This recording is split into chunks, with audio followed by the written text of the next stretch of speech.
네, 알파 한인연합교회 성도님들 반갑습니다. 금요 성경 공부 시간입니다. 오늘은 2021년 4월 16일, 4월의 세 번째 금요일입니다.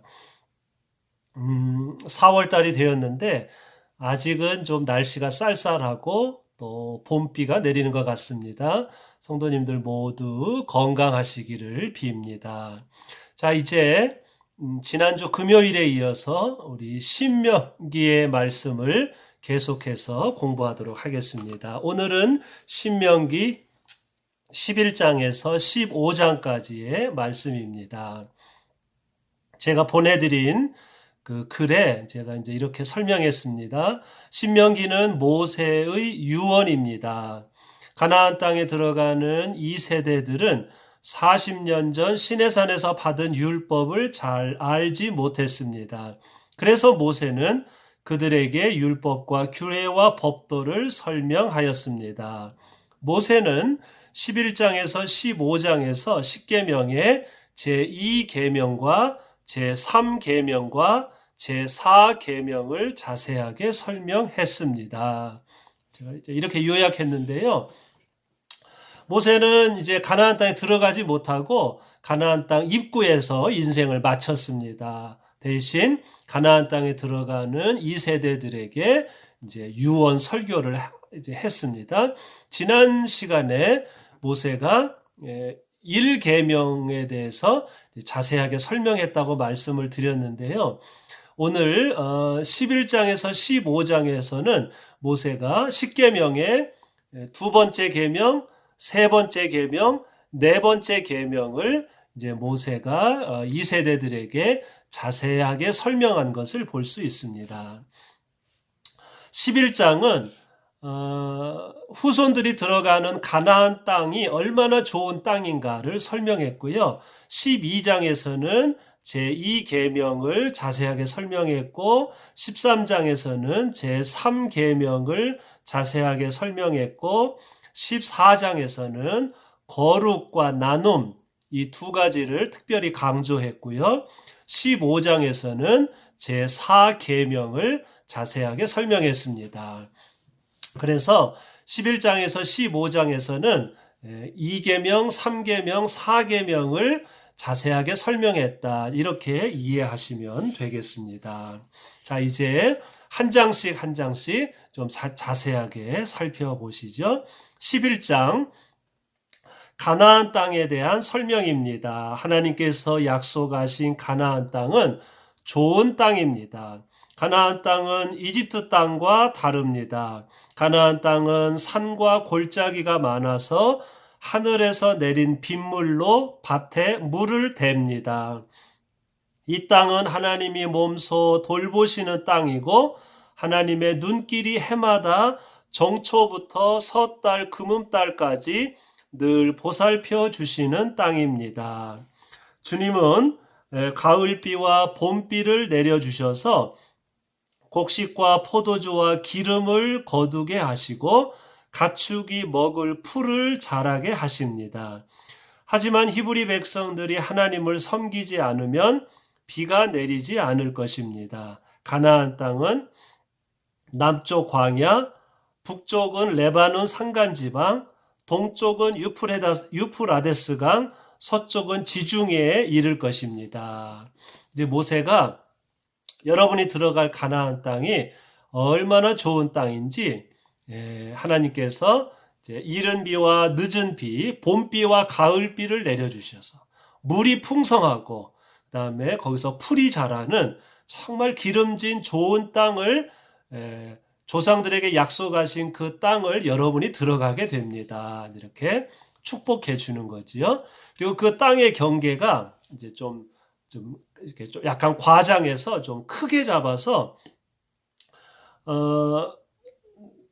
남쪽 땅은 남쪽으로는 이제 그 밑에 광야가 있지요. 북쪽에는 저 사마리아 갈릴리 더 북쪽 레바논 지방, 동쪽에는 가나안 땅에서 멀리 가면 유프라데스 강이 있습니다. 거기 서쪽은 당연히 지중해. 그래서 좀 과장해서 이렇게 넓은 땅을 하나님이 주셨다고 설명을 했습니다.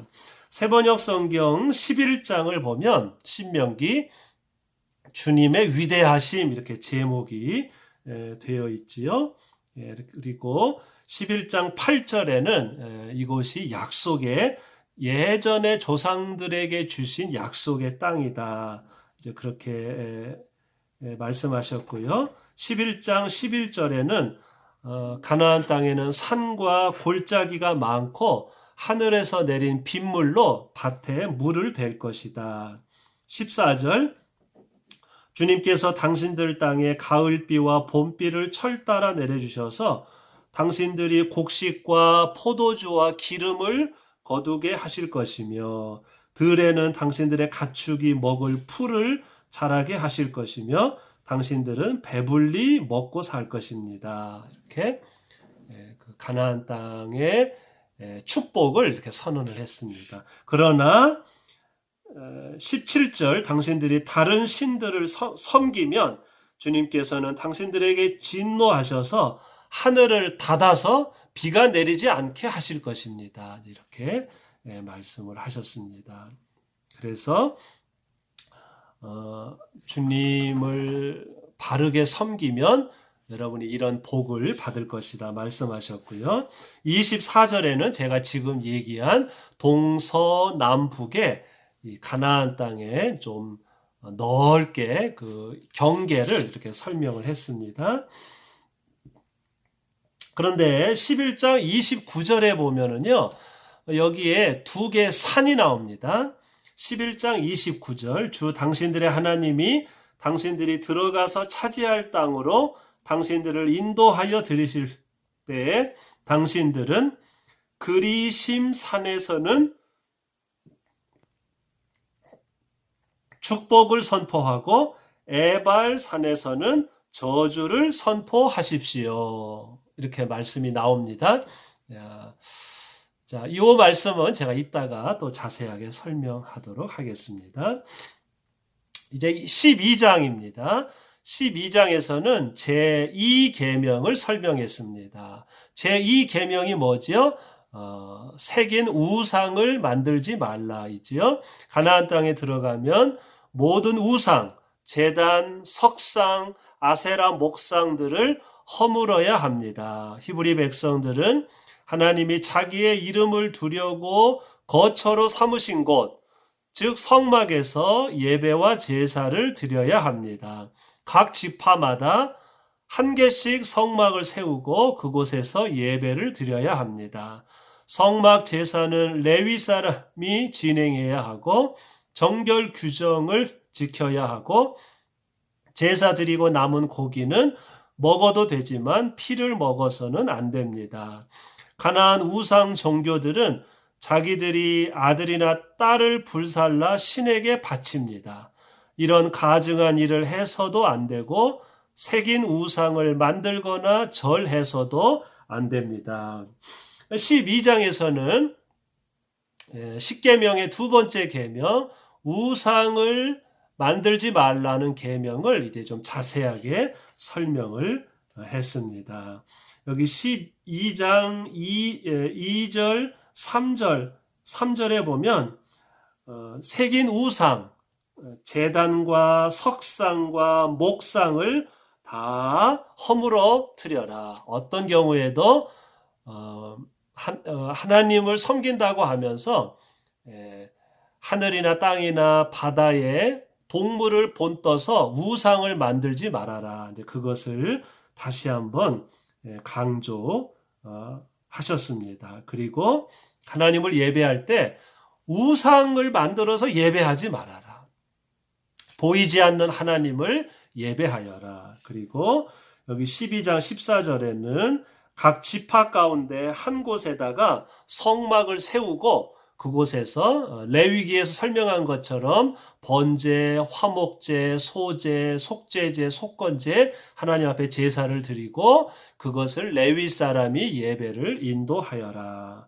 그리고 화목제 같은 경우에 하나님께 제사를 드리고 남은 고기를 함께 고기를 먹어도 되지만 피를 먹어서는 안 된다. 그리고 제사를 드릴 때 그 남은 고기를 레위 사람들은 땅을 분배받지 못했지요. 그래서 항상 제사를 드리면 그걸 레위 사람들에게 주어서 레위 사람들의 식량으로 주어라. 이제 그런 말씀들이 이렇게 쭉 나오고 또 피를 먹어서도 안 된다. 어쨌든 십계명의 제2계명을 꼭 지켜라. 그렇게 말씀을 하셨고요. 12장 31절에 보면 이 가나안 족속들이 당신들은 주 당신들의 하나님을 섬길 때에 이방 민족들이 그들의 신들을 섬기는 방식으로 섬겨서는 안 된다. 이방 민족이 우상을 큰 동상을 만드는데 그런 거를 하면 안 된다. 주님께서는 그들이 신들을 섬길 때 사용하는 모든 의식을 싫어하시고 역겨워하신다. 어떤 경우에도 큰 동상을 만들고 거기서 절하는 그런 것들을 하나님은 싫어하신다. 우상을 섬기지 말아라. 그들은 12장 31절 그들은 자기들의 아들이나 딸마저도 불에 살라 신에게 바칩니다. 하나님은 이런 것들을 역겨워 하신다는 거죠. 그러니까 인신 제사라고 하는데 옛날에는 신의 진노를 가라앉히기 위해서 그 지파, 그 부족의 아들이나 딸을 하나 뽑아가지고 신에게 갖다 바치고 그 사람을 희생양으로 죽이고 그런 인신 제사가 있었는데 이런 가증한 것들을 절대로 하지 말아라 이렇게 설명을 했습니다. 어쨌든 12장은 제2계명을 자세하게 설명을 했습니다.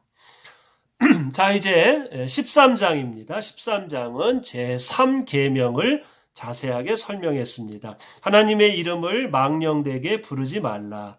하나님의 이름을 부당하게 부르는 거짓 선지자들을 멀리해야 합니다. 가나안 땅에 들어가면 꿈을 해석하거나 점을 치거나 표징과 기적을 일으키는 거짓 선지자들이 너희가 지금까지 알지 못하던 다른 신을 따라가 그를 섬기자고 유혹할 것입니다. 그렇게 히브리 백성들을 미혹하는 배교자들이 있거든 그들을 멀리하고 상종하지 말아야 합니다. 왜냐하면 거짓 선지자들이 하나님의 이름을 더럽히고 하나님의 이름을 왜곡하고 부당하게 부르기 때문입니다. 그들은 가라지와 같이 히브리 신앙을 파괴하는 자들입니다. 이어서 모세는 제3계명 하나님의 이름을 망령되게 부르지 말라 하는 계명을 자세하게 설명을 했습니다. 누가 하나님의 이름을 망령되게 부를까요? 거짓 선지자들이 하나님 이름은 불러요. 그런데 하나님의 뜻과 반대되는 행동을 하죠. 그러니까 그 거짓 선지자들이 하나님의 이름을 더럽히고 모욕하는 거죠. 그러니까 그런 거짓 선지자들을 멀리해라. 13장 1절 당신들 가운데 예언자나 꿈으로 점치는 사람이 나타나서 당신들에게 표적과 기적을 일으킬 수 있다고 말하고 또 새로운 신을 따라가서 그를 섬기자 하면 당신들은 그 예언자나 꿈으로 점치는 사람들의 말을 듣지 마십시오. 그들이 내가 하나님으로부터 계시를 받았다. 이렇게 하면 그런 사람들이 하나님의 이름을 욕되게 하는 사람들이니까 그런 거짓 선지자들을 이제 따라가지 말라 하는 그런 말씀을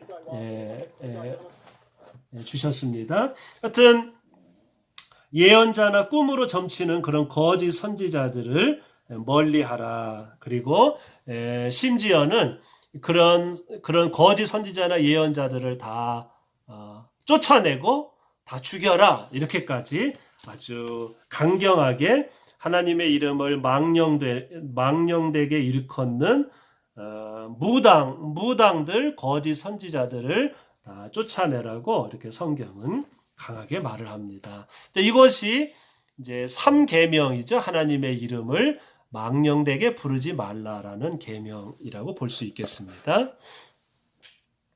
자, 이제 14장에 대한 말씀입니다. 14장은 거룩과 나눔에 대한 말씀입니다. 하나님께서는 노예 생활하던 히브리 백성들을 제사장 민족으로 삼아 주셨습니다. 그들은 이제 세상의 모범이 되어야 하고 하나님의 복을 세상 사람들에게 나누어 주어야 합니다.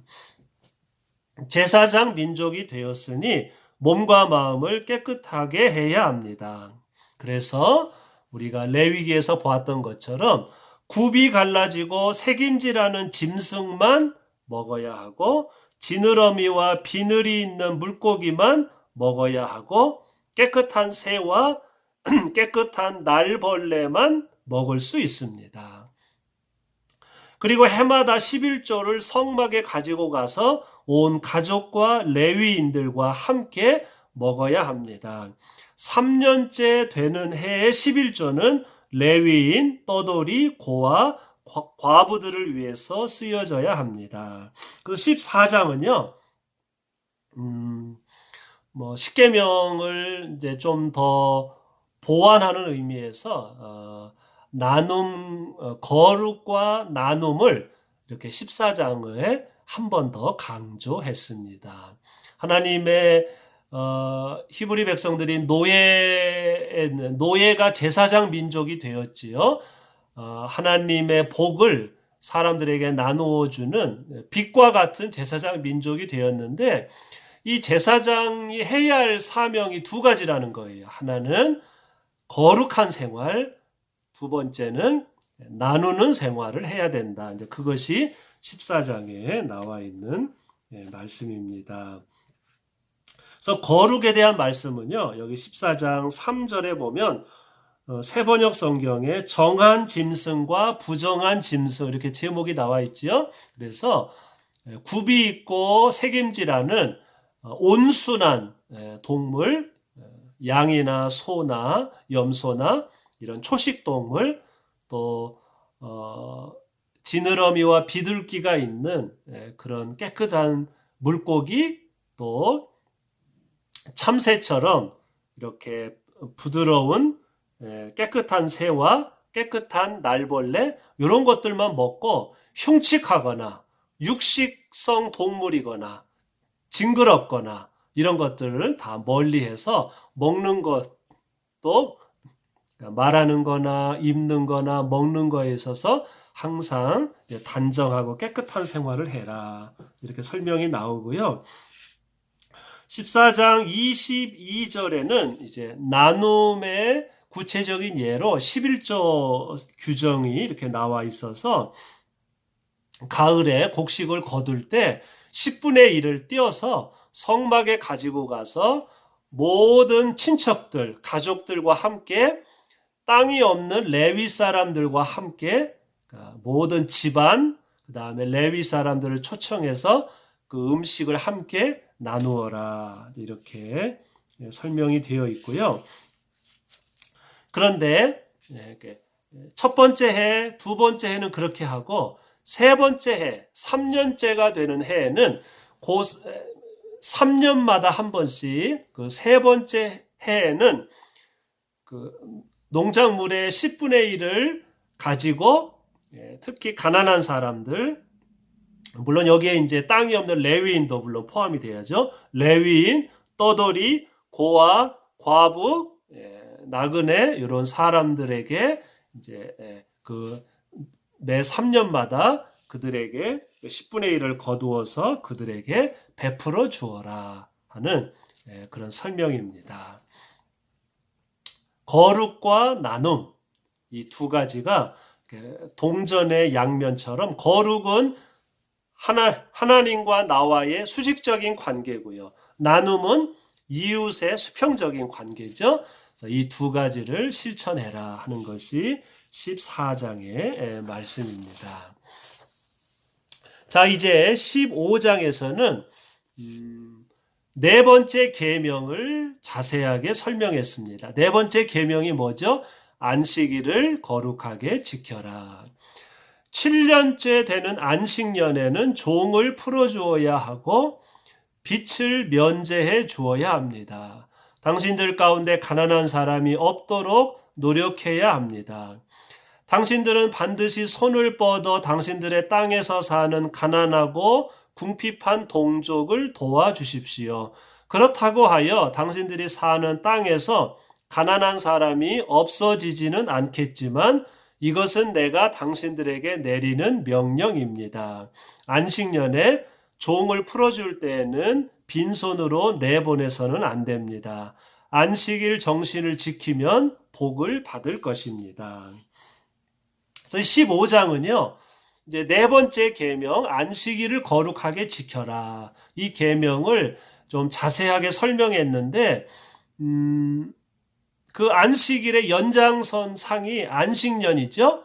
또 안식년이 7번 하면 희년이고요. 15장에서는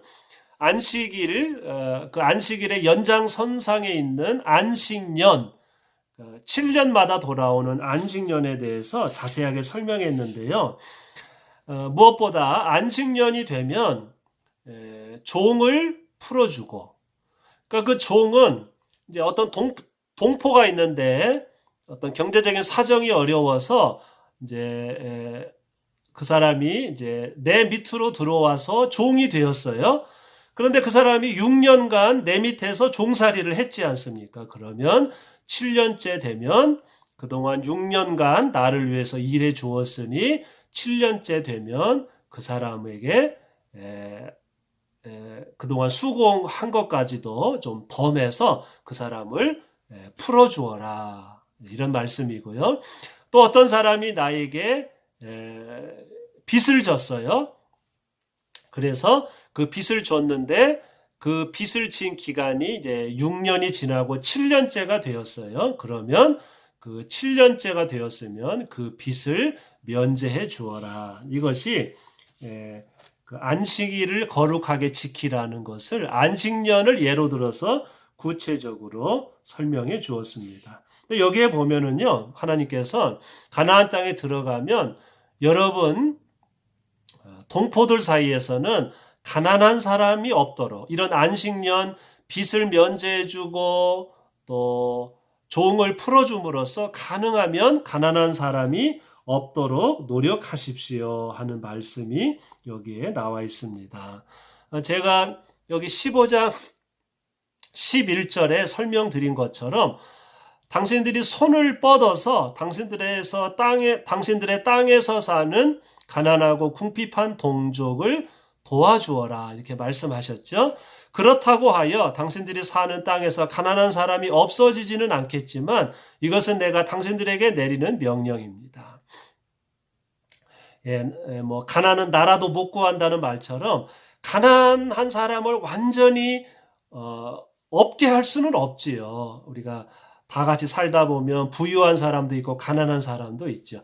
가난을 완전히 없앨 수 없다는 것, 그걸 모세도 인정했습니다. 그러나 가능하면 최선을 다해서 너무 이렇게 빈부격차가 나지 않도록 안식년마다 빚을 면제해주고 종을 풀어줌으로써 가난한 사람이 없도록 노력하라는 그런 말씀이 15장에 나와 있는 말씀입니다.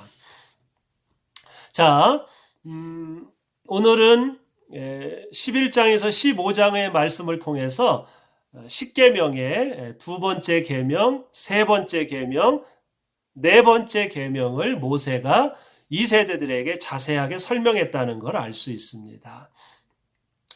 자, 오늘 말씀에 이제 세 가지 결론을 함께 보시겠습니다. 모세는 히브리 백성들에게 가나안 땅에 들어가 세겜 골짜기에 도착했을 때 그리심 산에서는 축복을 선포하고 에발 산에서는 저주를 선포하라고 말했습니다. 11장 29절. 그리심 산은 세겜 골짜기 남쪽 양지에 있고 에발 산은 북쪽 음지에 있습니다. 그리심은 구별되었다는 뜻을 가지고 있고 에발은 벌거벗었다는 뜻을 가지고 있습니다. 순종하면 그리심 산과 같은 풍성함이 있을 것이고 불순종하면 에발산과 같은 벌거벗음이 있을 것입니다. 세겜은 아브라함이 가나안 땅에 들어갔을 때 하나님께 제단을 쌓은 곳입니다. 창세기 12장 6절 7절. 즉 모세는 세겜에 도착했을 때 조상 아브라함을 기억하며 언약을 선포하라고 말했습니다. 주님께 순종하며 언약을 기억하는 사람에게는 그리심산의 따뜻함과 풍성함이 있을 것입니다. 제가 사진에 보내드린 것처럼요, 그 세겜 골짜기에 보면 이렇게 두 산이 이렇게 서로 마주보고 있는데요. 그리심산은 남쪽에 있고 거기에는 양지고 숲이 많습니다. 그리고 에발산에는 북쪽이고 음지고 벌거벗은 민둥산입니다. 그 사이에 세겜 골짜기가 있는 거예요. 그래서 모세는 히브리 백성들에게 여러분이 세겜 골짜기를 지나가면 그곳에서, 왜냐하면 그곳은 예전에 아브라함이 하나님과 언약을 체결한 곳이니까 특별한 곳이죠. 그래서 그 세겜 골짜기에 도착하면 그리심산을 보고 에발산을 보면서 하나님을 섬기고 하나님을 바르게 섬기면 그리심산과 같은 풍성함이 있을 것이고, 하나님을 거역하면 에발산과 같은 벌거벗는 일이 일어날 것이다. 그거를 두 눈으로 시각적으로 백성들에게 가르쳐라, 보여주어라, 이렇게 설명을 한 거예요. 하나님께 순종하는 사람들에게는 그리심산과 같은 따뜻함과 풍성함이 있을 것입니다. 여러분이 사진을 보면 두 산이 이렇게 서로 다르다는 것을 아실 수 있을 것입니다. 두 번째, 신명기는 히브리 백성들에게 거룩과 나눔을 가르쳤습니다. 하나님의 제사장 민족이 되었으니 일상생활에서 거룩해야 하고 동시에 나눔을 실천해야 합니다. 매년 농작물의 11조를 걷어서 모든 가족들과 레위인들이 함께 나누어야 하고 3년째 되는 해에는 그 해에 11조를 모아서 가난한 사람들을 위해 쓰여져야 합니다. 물론 오늘날에는 국가가 세금을 걷어서 가난한 사람들을 위해 사용합니다. 하나님 백성이 해야 할 두 가지 명령이 거룩과 나눔이라는 것을 신명기는 우리에게 가르쳐 주고 있습니다. 우리들도 오늘날 이 땅에서 거룩한 생활, 나누는 생활을 실천해야 되겠습니다. 자, 이제 마지막 세 번째 결론입니다. 창세기부터 민수기까지의 내용을 보면 하나님은 경외하고 두려워하고 충성해야 할 분이었습니다. 그런데 신명기는 마음과 뜻과 정성을 다해서 하나님을 사랑하라고 말합니다. 하나님은 두려워해야 할 뿐이 아니라 사랑해야 할 분입니다. 주님은 우리를 사랑하셔서 젖과 꿀이 흐르는 풍성한 가나안 땅의 은혜를 내려주십니다. 그렇게 주님은 우리에게 복을 주시는 분입니다. 땅이 없는 히브리 백성들에게 땅을 주셨습니다. 주님이 우리를 사랑하시니 우리도 주님을 사랑하는 것이 마땅합니다. 아멘.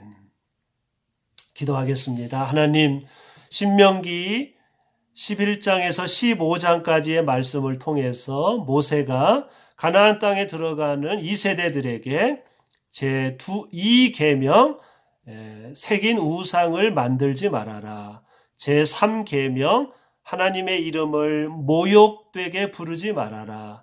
제4 계명 안식일을 거룩하게 지켜라 하는 이 세 가지의 계명을 구체적으로 자세하게 설명한 것을 보았습니다. 우리 하나님은 무섭고 두려운 분이 아니라 우리를 사랑하시는 분임을 알았습니다. 땅이 없이 수백 년 동안 유랑하던 히브리 백성들에게 조상들에게 약속하신 가나안 땅을 선물로 주시고 젖과 꿀이 흐르는 풍성한 은혜를 주셨습니다. 하나님은 우리를 사랑하시고 우리에게 늘 필요한 것을 공급해 주시는 분인 줄로 믿습니다. 하나님이 이처럼 우리를 사랑하셨으니 저희들도 하나님을 늘 사랑하며 마음과 뜻과 정성을 다해 하나님을 모시며 이 땅을 살도록 인도하여 주옵소서. 예수님 이름으로 기도하옵나이다. 아멘. 감사합니다.